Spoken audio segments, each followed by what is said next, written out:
Dulu kenapa?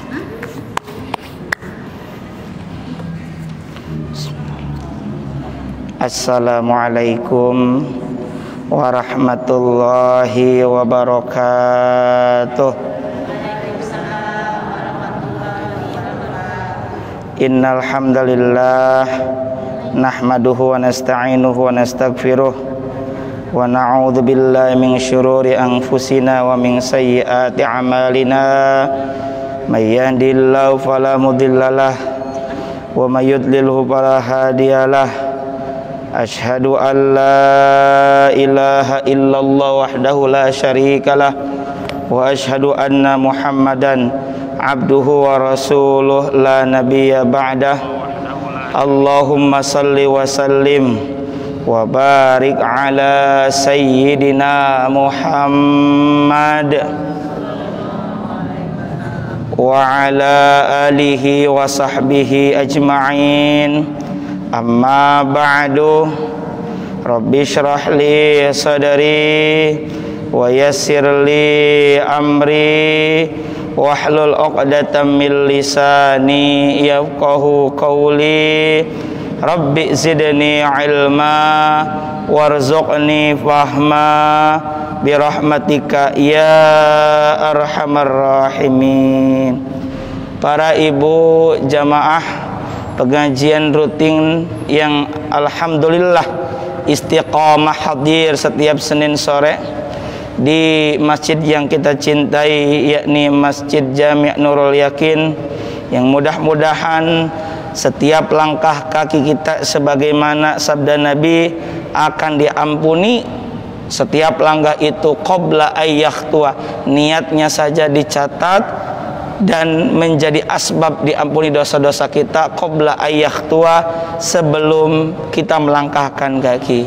Karena itu kita tak henti-hentinya berusaha thalabul ilmi, menghadiri majlis-majlis ilmu dimanapun berada dalam rangka libtigha'i mardatillah, mencari ridha Allah subhanahu wa ta'ala.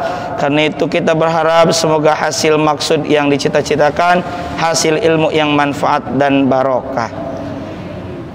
Mengawali pertemuan pada kesempatan sore ini, Senin 20 Safar 1443 Hijriyah, bertepatan dengan 27 September Miladiyah. Mari kita awali dengan baca suratul Fatihah. Semoga dengan keberkahan suratul Fatihah ini Allah mudahkan segala urusan kita, hasil ilmu yang manfaat dan barokah. Ala hadhihi niyyah wa ala kulli niyyatin salihah wa ila hadratin nabiyil mustafa Muhammadir Rasulillah sallallahu alaihi wasallam wa ala alihi wa azwajihi wa dhurriyyatihi wa ahli baitihi wa liman dakhala fi baitihi al-kiram syai'un lillahi lahumul Fatihah. A'udzu billahi minasy syaithanir rajim. Bismillahirrahmanirrahim. Alhamdulillahi rabbil alamin. Ar-Rahmanir Rahim. Maliki yaumiddin. Iyyaka na'budu wa iyyaka nasta'in. Ihdinas siratal mustaqim. Siratal ladzina an'amta 'alaihim ghairil maghdubi 'alaihim waladdallin.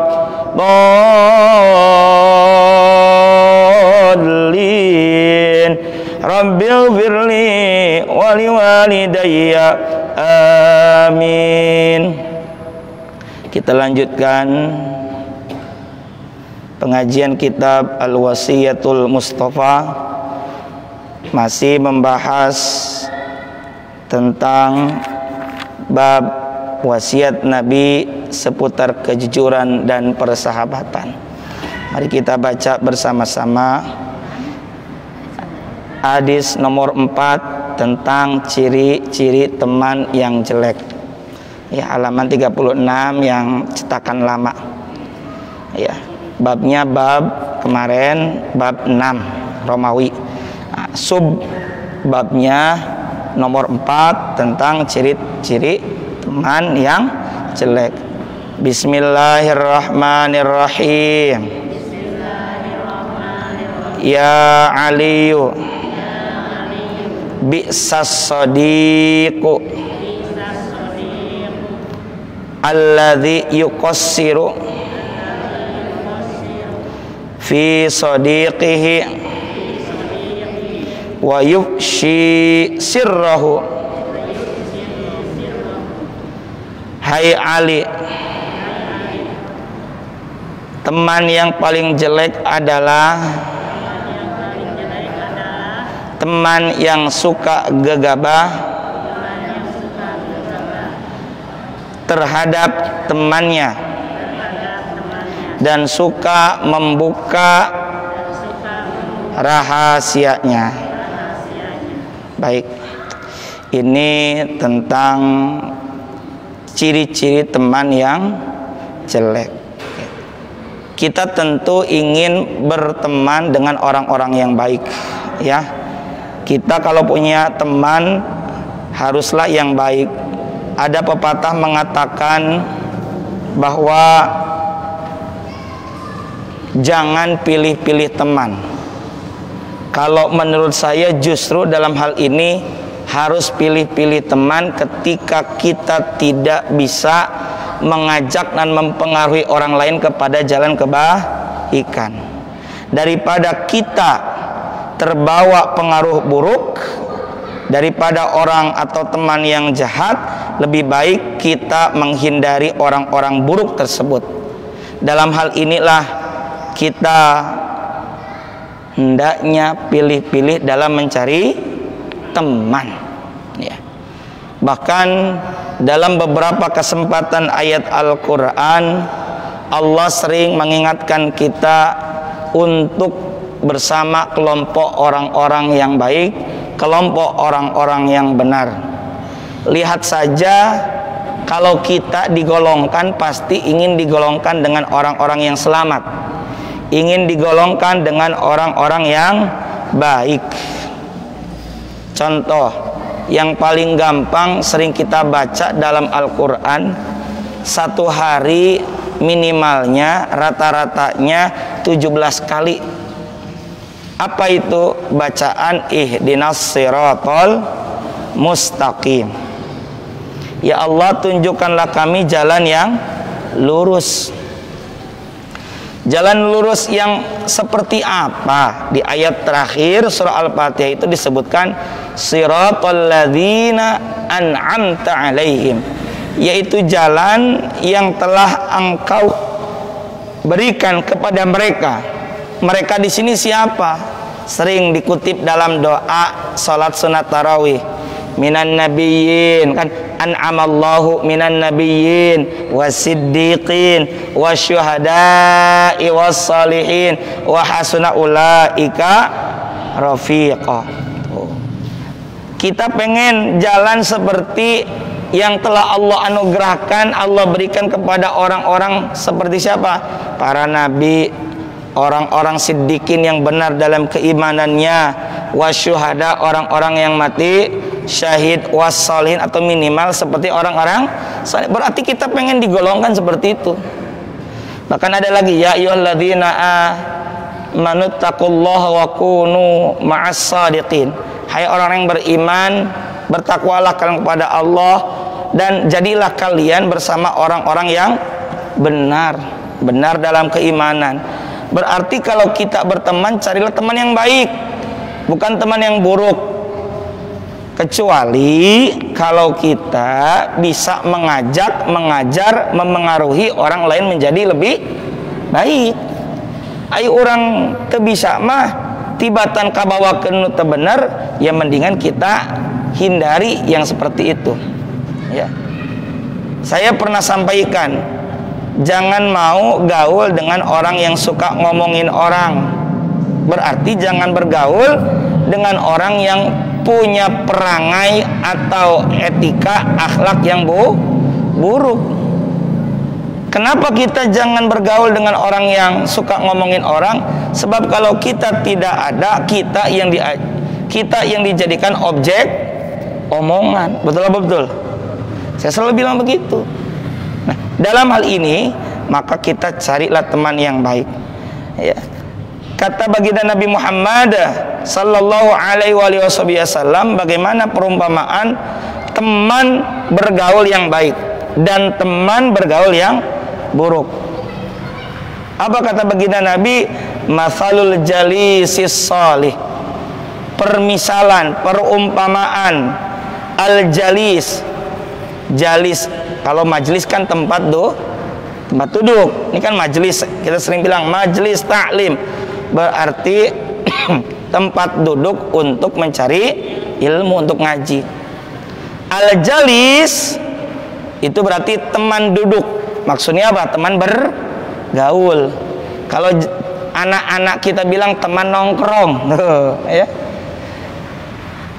Perumpamaan teman bergaul as-shalih yang baik seperti apa? Wasu'i, dan teman bergaul yang buruk seperti apa perumpamaannya? Kahamilil miski wa nafikhil kiri. Yaitu bergaul dengan teman baik seperti bergaul dengan tukang minyak wangi. Ya. Kalau kita dengan tukang minyak wangi kecipratan sedikit banyak ya kena. Enggak dikasih, enggak beli juga ya dikasih, atau kecipratan.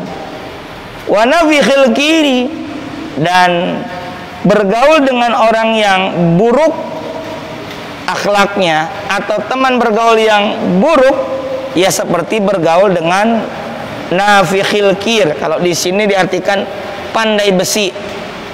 Kita nggak bilang tukang pandai besi jelek, bukan. Poinnya, masalahnya adalah kalau kita gaul dengan tukang las, ya jangan dekat-dekat. Kan kita nggak mau kecipratan, pretelan apa? Apinya, itu maksudnya. Ulasi dibere, melige embung, kira-kira gitu lah. Nah, itu perumpamaan teman baik dengan teman bergaul. Yang baik dan yang buruk. Yang baik bisa mengantarkan kita kepada apa? Surga. Ibu gaul dengan orang yang suka ingat kepada Allah, zikir, subhanallah, subhanallah. Nana onte ingat we ke Allah. Ya kita ada bagusnya juga. Atau yang paling gampang, kita dalam urusan sholat malas, kedul kalau di rumah, kecuali ada yang ngingetin. Atau kalau bertamu ke tempat orang yang suka segera dalam mendirikan sholat, mau tidak mau, satu, minimal kita malu kalau tetap di situ nggak sholat. Yang keduanya, syukur-syukur ikut sholat, kan begitu. Nah, kata tuan rumah, "Cek, saya tinggal dulu ya sholat," kan nggak enak. Kita didiemin, kecuali sedang tidak sholat atau sedang udur. Tapi kalau kita dikatakan tadi seperti itu, "Cek, saya tinggal sholat dulu ya," ikut deh, kan enak, berjamaah. Ya? Jadi akan ke bawah positif kalau punya teman yang baik. Kalau teman yang buruk, ya misalnya ada seorang pemuda yang baik bergaul dengan kumpulan anak muda yang kebiasaannya buruk. Naudzubillah min dzalik, minum khamar, lalu sembarangan dalam bergaul dengan lawan jenis yang bukan mahram, tutur katanya tidak terjaga, tangannya kalau kata orang Sunda cunihin, lisannya cunihin, nggak sopan. Anak muda yang baik itu nongkrong, lalu kebetulan ada anak perempuan lawan jenis digodain oleh temannya yang suka nongkrong tadi, dia kebetulan di situ, kan jadi ke bawah ikut jelek. Nah, jadi betul sekali pengaruhnya. Makanya kata baginda Rasul kepada Sayyidina Ali, "Ya Ali, bi'sas sadiq Teman yang paling jelek alladzi yuqassiru fi sadiqi adalah teman yang suka, secara bahasa yuqassiru itu pendek. Maksudnya pendek akal, ceroboh, gegabah. Bahasa Sundanya darapon. Darapon. Sembrono. Segala-gala nggak dipikir dulu. Ngomong gak dipikir dulu. Kalau kata anak zaman sekarang, ngomong tadi ayak heula terakhir. Ya. Mestinya kalau jadi orang ya hati-hati. Lisan ini kalau mau diilustrasikan, digambarkan seperti ular yang berbisa, yang tanpa tulang, bisa kemana-mana, menyakiti orang lain. Kalau pedang, yang terluka mungkin kulit, badan, darah keluar, parahnya tertusuk. Tapi lidah tanpa harus masuk, tanpa harus melewati kulit, tanpa harus melukai darah, langsung masuk ke hati teman kita. Kalau tersakiti hatinya gara-gara omongan kita yang tidak diseleksi dulu, yang tidak dipilih dan difilter. Jadi kalau temannya baik maka kebawa pengaruh baik. Sedangkan teman buruk, kita nggak terbawa saja, dengan adanya kita di situ bergaul, jadi kebawa citra apa? Buruk. Kesannya kesan buruk. Si itu yang kemarin nongkrong sama geng itu, ini yang suka nongkrong nggak pernah sholat, padahal dia suka sholat. Cuma kebawa citra atau kesan, image jelek ya gara-gara kumpul dan nongkrong tadi, ya. Kemudian wayubshi sirrahu. Nah, dan teman yang buruk itu adalah teman yang suka membuka aib, ya. Padahal yang namanya aib itu kudunya dijaga. Ada hadis, kutipan hadisnya begini: waman satara musliman satarahullahu fid dunya wal akhirah. Dan barang siapa yang menutupi aib seorang muslim, maka Allah akan menutup aibnya, aib si orang itu di dunia dan di akhirat. Maksud di dunia dan di akhirat, di dunia dijaga, di akhirat juga akan dijaga. Ibu ingat tidak, ada satu kisah, ya, kisah seorang waliullah, namanya itu Hatim al-Asom. Pernah mendengar? Ya, ada seorang waliullah. Wali itu artinya apa ya? Kekasih Allah.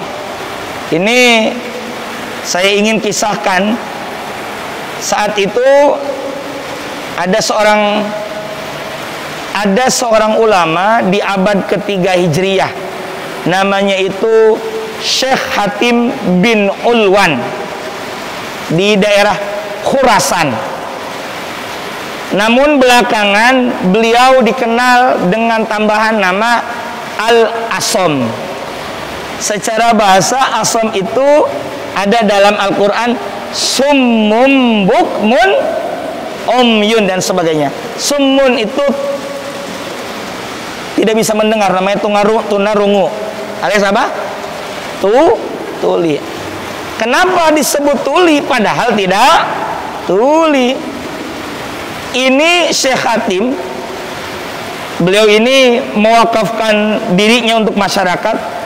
Pintunya terbuka kapan saja, untuk masalah apa saja dan bagi siapa, tanpa memandang kelas sosial, mau miskin, mau kaya, jenis kelamin, mau laki, mau perempuan, dan kelas usia, mau anak-anak, remaja, muda, dewasa, tua, silakan, ya.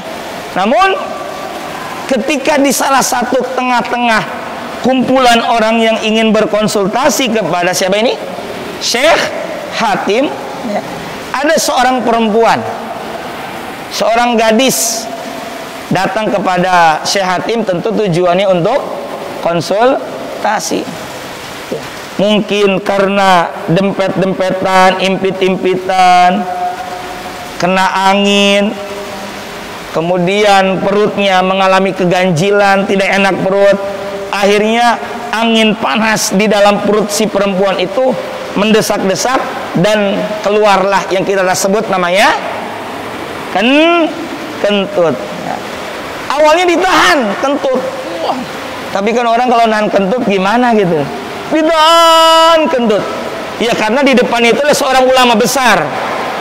Seorang ulama yang alim, faqih, akhlaknya mulia, disegani oleh banyak orang. Ya. Kemudian di tempat yang sama banyak orang-orang.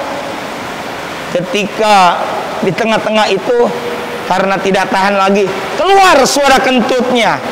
Wah, kira-kira kalau ada perawan cantik, ketahuan kalau dirinya itu kentut, suaranya keras lagi. Perawan-perawan kentutnya keras, kira-kira malu tidak? Malu. Ya jangankan itu, maaf, di tengah-tengah kita sedang ngaji dan kentut gede deh ya, karena mungkin ngantuk, dia ketiduran ya, dia kentut atau mungkin minimalnya ngorok, kan malu ya. Ya kalau ngorok sih kan dia nggak nyadar, ini mah sedang sadar, kentut kenceng, malu ya. Wajahnya kira-kira apa ya, kemerah-merahan lah itu, serba salah, aduh gimana gitu, merasa salah karena di dekat seorang ulama besar. Nah, apa yang dilakukan oleh Syekh Hatim? Nah, kemudian Syekh Hatim berkata begini, Neng, kira-kira beginilah, Neng, yang keras ngomongnya, ya, anakku. Nah, kalau dipanggilnya sebagai seorang anak, anakku yang keras. Bapak nggak denger, coba yang keras, yang keras. Itu si gadis yang tadinya pucat pasi, merah, malu. Ya bukan malu sama beliau saja, tapi juga dengan orang tamu-tamu yang ada sekitarannya. Itu segera berubah. Alhamdulillah, ternyata ini Syekh Hatim tuli alias budeg gitu. Maka setelah ucapan dan respon tadi, yang kata Hatim, irfa'i sautak, tinggikan suaramu nak, gitu kan. Disangganya Syekh Hatim itu tuli. Maka sejak saat itulah Syekh Hatim ya, atau Syekh Abdurrahman Hatim bin Ulwan disebut dengan Syekh Hatim Al-Asom. Beliau wafat 237 Hijriyah gitu ya. Jadi beliau ini dijuluki Syekh Hatim. Gara-gara apa? Kira-kira gara-gara apa? Bukan karena itu, tapi poinnya apa? Beliau berusaha menjaga aib, cacat, bukan cacat fisik ya, tanda petik cacat akhlak, tapi yang tidak disengaja. Beliau berusaha menjaga. Kenapa? Karena berdasarkan hadis, wa man satara musliman satarahullahu fid dunya wal akhirah. Barang siapa yang menutupi apa? Aib, kejelekan saudaranya yang muslim, maka Allah akan menutup aibnya di dunia dan di akhirat. Jadi bukan di akhirat saja, di dunia juga dijaga. Jangan sampai kita justru mengumbar-ngumbar kejelekan orang lain. Apakah boleh mengumbar kejelekan orang? Mengumbar, ngawibirang, mempermalukan, tidak boleh. Fakta, wah, tetap walaupun fakta datanya benar, itu bisa jadi gibah ketika diketahui oleh orang yang diomongin itu apa? Dia benci, bendu, marah, tidak suka. Tapi memang ada yang dibolehkan, kata Imam Nawawi. Contoh, maaf, naudzubillah min dzalik, jangan sampai terjadi ya cerai. Ada seorang perempuan mengadukan kepada hakim, Pak Hakim di pengadilan agama, saya ini tidak pernah dinafkahi. Itu kalau ngobrol secara umum aib bukan? Secara umum aib. Tapi ini ada keperluan. Si perempuan ini menggugat cerai siapa? Suaminya, karena sudah tidak bisa dimaafkan lagi. KDRT, kekerasan dalam rumah tangga, nampar, nyiksa, nggak memberi nafkah, pokoknya jelek lah. Boleh nggak ini si ibu atau si istri mengadu kepada pengadilan, kemudian membuka fakta-fakta yang terjadi dalam pernikahannya selama ke belakang? Boleh nggak? Boleh dalam hal ini, boleh. Atau ada lagi bilang begini, Bu, jangan bergaul dengan itu sebab nanti bisa terbawa buruk. Saya sampaikan saja ya, bukan saya mengumbar-umbar, tapi ini untuk kemaslahatan. Boleh? Boleh, supaya orang tidak terjerumus kepada keburukan. Boleh. Yang penting jangan benar-benar niat mempermalukan orang. Bahasa Sundana ngawiwirang, mempermalukan orang lain, bukan. Pokoknya tujuannya tetap maslahat, ya itu. Jadi bukan berarti sama sekali mutlak menyampaikan. Saya bilang bukan menyalabarkan, bukan mengumbar-umbar, tapi membuka fakta yang isinya keburukan. Boleh, tapi ada tempat dan kondisinya, gitu. Ya kalau berkeluarga, berumah tangga, ya jangan buka aib suami ke tetangga, jangan buka aib suami kepada ibu-ibu yang lain, jangan. Itu nggak ada kepentingan. Yang ada tambah tersebar keburukan keluarga kita, nggak akan ada maslahatnya. Nah, maka sebagai teman harus menutupi aib, ya kalau perlu memberikan solusi.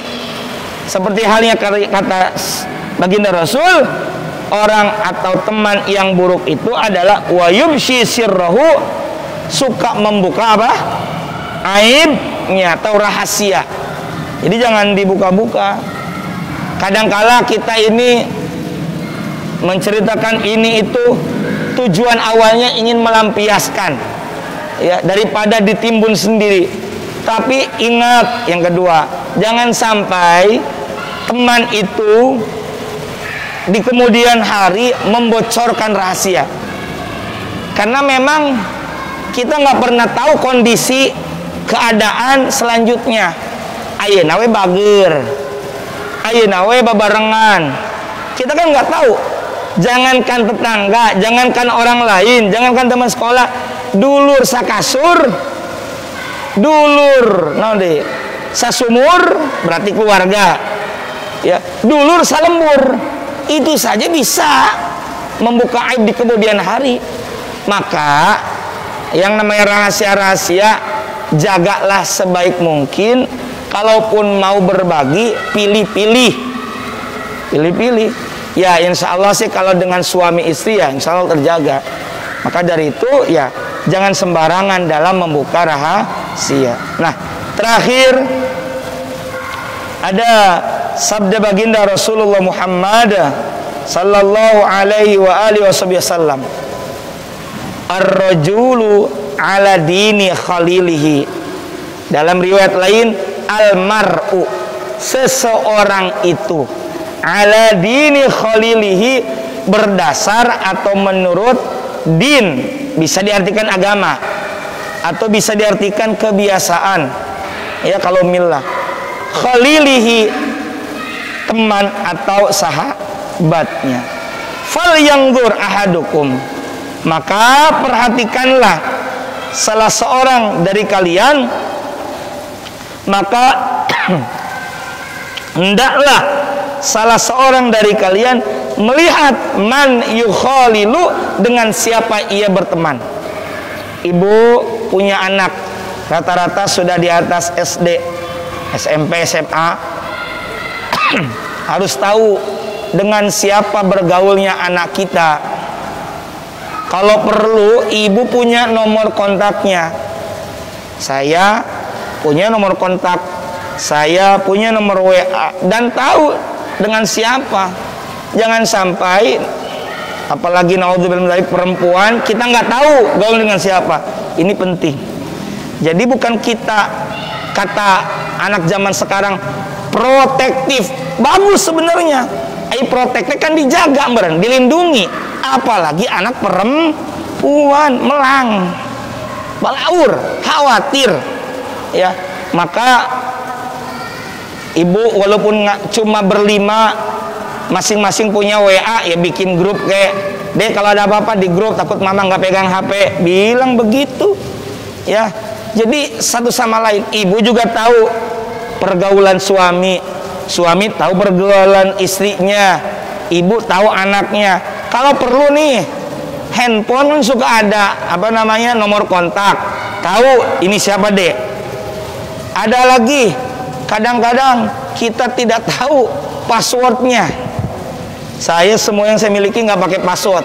Anak saya, istri saya bisa buka akses. Supaya apa? Tidak ada kecurigaan, tidak ada kekhawatiran. Baik semuanya sama-sama. Ada apa-apa dirembukan, musyawarahkan, diskusikan.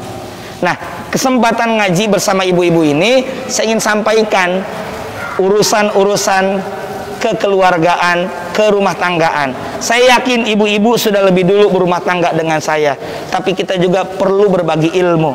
Saya sering memerhatikan, menganalisis, memperhatikan bagaimana orang berumah tangga, macam-macam.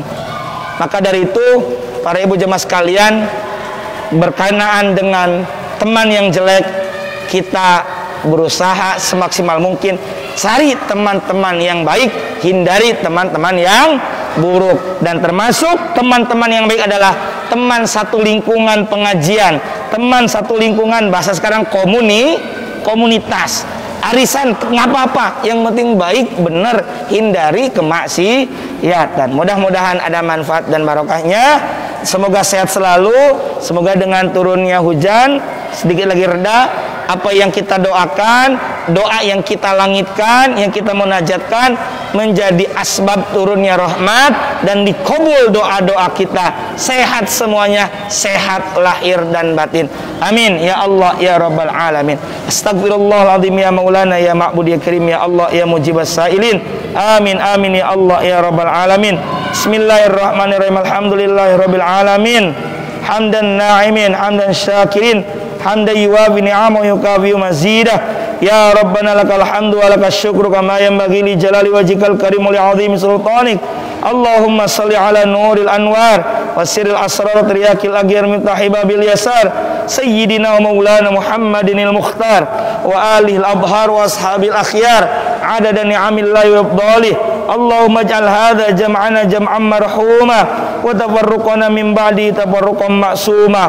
Allahumma iftah lana abwabal khair wa abwabal barakah wa abwabal ni'mah wa abwabal sihah wa abwabal salamah wa abwabal jannah wa abwabal maghfirah. Allahumma arinal haqqa haqqa warzuqna ittiba'ah wa arinal batila batila warzuqna ijtinabah. Allahumma inna nas'aluka ilman nafi'a wa rizqan wasi'a wa shifaa min kulli da'a wa amalan mutaqabbala. Rabbana zalamna anfusana wa illam taghfir lana tarhamna lanakunanna minal khasirin. Rabbana anfa'na bima 'allamtana, Rabbi 'allimna alladhi yanfa'una, Rabbi faqihna wa faqih ahlana wa qarabatil lana fi dinina ma'alil qudri untha wa zakar. Wa hasbunallahu wa ni'mal wakil, wa hasbunallahu ni'mal wakil, wa hasbunallahu ni'mal wakil, wa la hawla wa la quwwata illa billahil aliyyil azim. Wa sallallahu ala sayyidina Muhammad wa ala alihi wasallam. Subhana rabbika rabbil izzati amma yasifun wa salamun alal mursalin walhamdulillahi rabbil alamin. Mohon maaf atas segala kehilapan kealbaan. Allahul muwaffiq ila aqwamit thariq. Assalamualaikum warahmatullahi wabarakatuh.